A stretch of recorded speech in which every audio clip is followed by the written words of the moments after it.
Assalamualaikum warahmatullahi wabarakatuh. Perkenalkan, nama saya Dava Hasna Oktaviani dengan NPM 221100004. Di video ini, saya akan mempresentasikan hasil proposal yang telah saya kerjakan terkait dengan mata kuliah, teknik penulisan, dan seminar proposal skripsi. Untuk itu akan saya lanjutkan saja. Jadi, yang pertama, judul penelitian yang saya ambil yaitu pengaruh gaya hidup hedonisme terhadap pembelian impulsif mahasiswa program studi bimbingan dan konseling semester 5 Universitas PGRI Semarang. Selanjutnya terdapat latar belakang. Latar belakang yang mendasari proposal ini adalah semakin meningkatnya biaya dan gaya hidup di Indonesia ini, maka mengakibatkan masyarakat harus mampu untuk mengontrol keuangan mereka secara hati-hati. Hal ini tidak hanya berlaku terhadap masyarakat umum saja, akan tetapi ini juga berlaku khususnya untuk mahasiswa, di mana mahasiswa itu sendiri belum memiliki penghasilan yang tetap. Kebanyakan mereka belum memiliki penghasilan yang tetap yang dihasilkan dari diri mereka sendiri, sehingga mereka juga lebih perlu untuk mengontrol keuangan mereka secara lebih berhati-hati lagi. Kemudian selain itu juga terdapat banyaknya budaya asing yang masuk ke Indonesia sehingga memicu perilaku gaya hidup hedonisme. Oleh karena itu, diperlukan penelitian mendalam untuk memahami pengaruh gaya hidup hedonisme terhadap pembelian impulsif mahasiswa. Selanjutnya, terdapat identifikasi masalah dan pembatasan masalah. Identifikasi masalahnya yaitu mahasiswa belum menyadari dampak dari gaya hidup hedonisme dan perilaku pembelian impulsif. Yang kedua, gaya hidup hedonisme dan pembelian impulsif merupakan budaya negatif yang semakin berkembang seiring era globalisasi dan dapat mempengaruhi mahasiswa apabila tidak dihentikan. Yang terakhir, mahasiswa menerapkan gaya hidup hedonis sebagai bentuk kesenangan untuk memenuhi keinginan tidak berdasar dan kepuasan diri semata. Selanjutnya, terdapat pembatasan masalah. Dari identifikasi masalah yang telah dipaparkan tadi, maka perlu dilakukan pembatasan masalah agar dalam pengkajian yang dilakukan lebih terfokus kepada masalah-masalah yang ingin dipecahkan. Penelitian ini menitik beratkan pada bagaimana pengaruh gaya hidup hedonisme terhadap perilaku pembelian impulsif mahasiswa. Selanjutnya, terdapat rumusan masalah. Berdasarkan latar belakang, identifikasi, dan juga pembatasan masalah yang telah dipaparkan tadi, maka rumusan masalah yang menjadi bahan penelitian ini adalah yang pertama, bagaimanakah pengaruh gaya hidup hedonisme terhadap perilaku pembelian impulsif mahasiswa? Yang kedua, apakah dampak yang diperoleh dari bergaya hidup hedonisme terhadap pembelian impulsif bersifat positif atau negatif? Yang ketiga, bagaimana tingkat gaya hidup hedonisme terhadap perilaku pembelian impulsif mahasiswa? Selanjutnya, tujuan penelitiannya yaitu menganalisis untuk mengetahui bagaimana pengaruh gaya hidup hedonisme terhadap perilaku pembelian impulsif mahasiswa. Yang kedua, mengidentifikasi, mengetahui apakah dampak yang diperoleh dari bergaya hidup hedonisme terhadap pembelian impulsif bersifat positif atau negatif. Kemudian yang terakhir ada menilai untuk mengetahui seberapa besar tingkat gaya hidup hedonisme terhadap perilaku pembelian impulsif mahasiswa. Selanjutnya terdapat manfaat penelitian.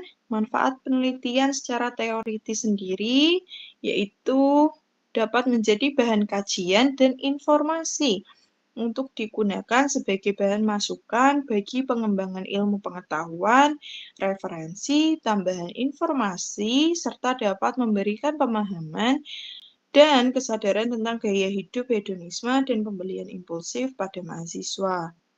Yang kedua, bagi penulis itu sendiri dapat menambah wawasan dan pengalaman secara langsung tentang bagaimana gaya hidup hedonisme dan perilaku pembelian impulsif dapat mempengaruhi diri sendiri. Yang terakhir, bagi mahasiswa itu sendiri, penelitian ini dapat digunakan untuk memberikan informasi tentang gaya hidup hedonisme dan pembelian impulsif. Informasi tersebut nantinya dapat dijadikan sebagai pertimbangan mahasiswa untuk mencegah gaya hidup yang hedonis dan perilaku pembelian impulsif. Selanjutnya terdapat kajian teori, yaitu yang pertama adalah pembelian impulsif. Pembelian impulsif adalah pembelian yang dilakukan tanpa rencana sebelumnya dan bukan karena kebutuhan untuk menggunakan produk tertentu. Kemudian, menurut Verplanken dan Herabadi, menyatakan bahwa pembelian impulsif ini terdiri dari berbagai pelaku pembelian yang tidak logis.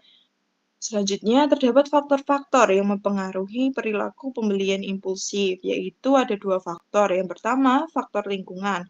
Faktor lingkungan ini mencakup situasi, kelompok, dan budaya. Dan yang kedua, ada faktor individu yang mencakup perilaku, motivasi, kepribadian, usia, sumber daya, dan gaya hidup. Kemudian selanjutnya ada aspek-aspek, yaitu terdapat dua aspek. Yang pertama ada aspek kognitif, terdiri dari kurangnya elemen pertimbangan dan perencanaan dalam pembelian yang dilakukan. Yang kedua ada aspek afektif, terdiri dari dorongan emosional yang secara bersamaan seperti perasaan senang dan gembira setelah membeli sesuatu tanpa perencanaan.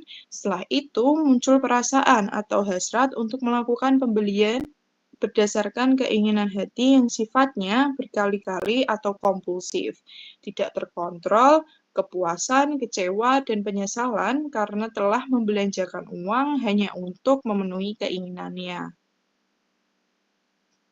Selanjutnya ada gaya hidup hedonisme. Gaya hidup hedonisme didefinisikan sebagai gaya hidup kebiasaan seorang individu yang berarti mereka hanya menghabiskan waktunya untuk bersenang-senang dengan teman dan selalu ingin menjadi pusat perhatian di sekitar lingkungannya. Kemudian ada faktor-faktor yang memicu munculnya gaya hidup hedonisme, yaitu ada dua faktor. Yang pertama ada faktor internal yang berasal dari dalam diri sendiri, berdasarkan keyakinan mereka untuk menjalani gaya hidup sesuai keinginan mereka. Yang kedua ada faktor eksternal, berasal dari luar. Faktor eksternal ini dipengaruhi oleh tempat tinggal, kelompok pertemanan, lingkungan yang bergaul, dan faktor lainnya. Kemudian yang kedua ada aspek-aspek dalam gaya hidup hedonisme, yaitu ada aspek aktivitas, yaitu merupakan istilah yang mengacu pada cara seseorang menghabiskan waktunya, seperti mereka lebih menghabiskan lebih banyak waktu di luar, berbelanja, nongkrong di kafe, dan membeli barang-barang yang modis dan mahal. Kemudian yang kedua ada minat, rasa ingin tahu yang muncul dari seseorang terhadap lingkungannya sehingga mereka senang diperhatikan dari orang sekitarnya. Kemudian yang kedua ada opini, yaitu didefinisikan sebagai pendapat atau tanggapan yang diberikan terhadap situasi tertentu yang berkaitan dengan pernyataan atau informasi sosial tentang produk yang berhubungan dengan kesenangan hidup. Selanjutnya terdapat hipotesis. Hipotesis pada proposal ini yaitu yang pertama, terdapat pengaruh gaya hidup hedonisme terhadap perilaku pembelian impulsif pada mahasiswa. Yang kedua, ada tidak terdapat pengaruh gaya hidup hedonisme terhadap perilaku pembelian impulsif pada mahasiswa. Selanjutnya, terdapat metodologi penelitian. Penelitian ini menggunakan metode kuantitatif yang melibatkan 123 mahasiswa yang terdiri dari kelas A, B, dan C, yang merupakan mahasiswa program studi bimbingan dan konseling semester 5 Universitas PGRI Semarang. Yang kedua, ada populasinya, yaitu 123 mahasiswa, terdiri dari kelas A, dan B, dan C. Kemudian sampelnya 37 mahasiswa kelas A. Kemudian teknik sampling yang digunakan merupakan cluster random sampling. Dan juga dengan teknik pengumpulan data, yaitu berupa angket atau kuesioner, dan menggunakan skala pengukuran berupa skala Likert. Teknik analisis datanya berupa teknik analisis statistik dengan bantuan aplikasi SPSS 2023. Selanjutnya ada hasil yang diharapkan. Hasil yang diharapkan dari penelitian ini adalah dapat memahami pengaruh gaya hidup hedonisme terhadap pembelian impulsif. Kemudian dapat mengetahui faktor dan juga menemukan seberapa besar tingkat pengaruh gaya hidup hedonisme terhadap pembelian impulsif mahasiswa. Baik, itu tadi adalah presentasi paparan dari proposal yang telah saya kerjakan. Untuk itu, mohon maaf apabila ada kesalahan kata dan pembuatan dalam presentasi ini. Sekali lagi mohon maaf dan terima kasih banyak atas waktu yang diluangkan untuk memperhatikannya. Sekian, terima kasih. Wassalamualaikum warahmatullahi wabarakatuh.